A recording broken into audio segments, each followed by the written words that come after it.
la légende de Johnny continuera aussi à travers eux. La nouvelle de la mort de Johnny Hallyday, emporté par un cancer du poumon dans la nuit du 5 au 6 décembre 2017, dans sa maison de Marne-la-Coquette, a attristé le pays entier et provoqué une véritable vague d'émotions.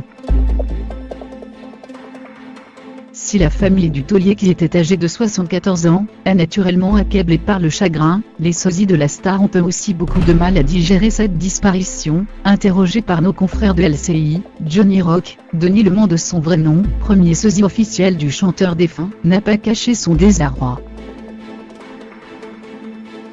J'ai perdu ma mère le 6 novembre dernier, un mois jour pour jour avant la disparition de Johnny. Pour moi, Johnny, c'est comme un grand frère.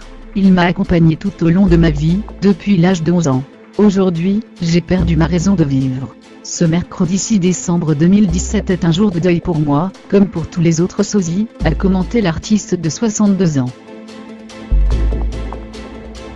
Et celui-ci de poursuivre sur son avenir en tant que sosie de Johnny. J'espère monter sur scène encore quelques belles années, et continuer à faire vivre sa légende, en respectant son travail, évidemment.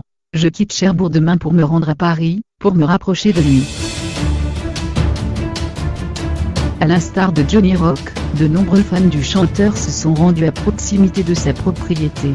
Un dispositif de sécurité a d'ailleurs été aussitôt installé à Marne-la-Coquette. Du côté d'ActuFR, c'est Richard Tarou, qui a été invité à réagir à l'annonce du décès de son idole. Après d'être dit bouleversé, dévasté, paralysé, l'artiste qui officie depuis 1993 en tant que sosie a commenté « J'ai perdu celui qui m'a tout donné. Il n'y a pas de mots, même si, au moins, il ne souffre plus. On s'y était préparé, on le savait, j'étais en relation régulière avec la famille. Mais juste